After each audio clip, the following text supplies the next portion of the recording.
Ukraine যুদ্ধ বন্ধে মধ্যপ্রাচ্যে নতুন করে আলোচনা শুরু করতে একমত হয়েছেন মার্কিন প্রেসিডেন্ট ডোনাল্ড ট্রাম্প ও রুশ প্রেসিডেন্ট ভ্লাদিমির পুতিন। মঙ্গলবার দুই নেতার ৯০ মিনিটের দীর্ঘ ফোন আলাপে যুদ্ধবিরতির বিষয়ে সিংহভাগ আলোচনা হয় বলে জানিয়েছে ব্রিটিশ সংবাদ মাধ্যম বিবিসি।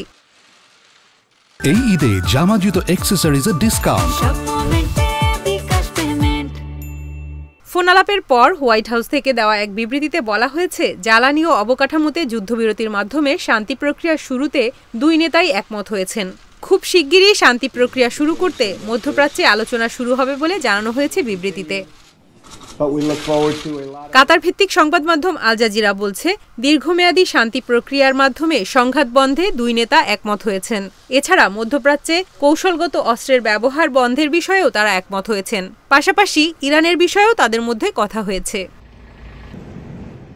হোয়াইট হাউসের প্রেস সেক্রেটারি ক্যারোলিন লিয়াভিট এক্স হ্যান্ডেলে জানিয়েছেন, ট্রাম্প ও পুতিন ইউক্রেন যুদ্ধবিরতির প্রয়োজনীয়তা ও শান্তি প্রক্রিয়া নিয়ে কথা বলেছেন।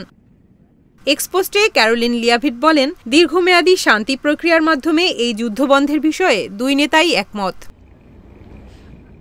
দুই পক্ষই রাশিয়া ও আমেরিকার মধ্যে আরও ভালো সম্পর্ক স্থাপনের বিষয়ে আশাবাদ ব্যক্ত করেছেন। ক্যারোলিন লিয়াভিট বলেন, রাশিয়া এবং ইউক্রেন এই যুদ্ধে যে পরিমাণ রক্ত ও সম্পদ খরচ করছে তা দুই দেশের জনগণের জন্য ব্যবহার করাই মঙ্গল।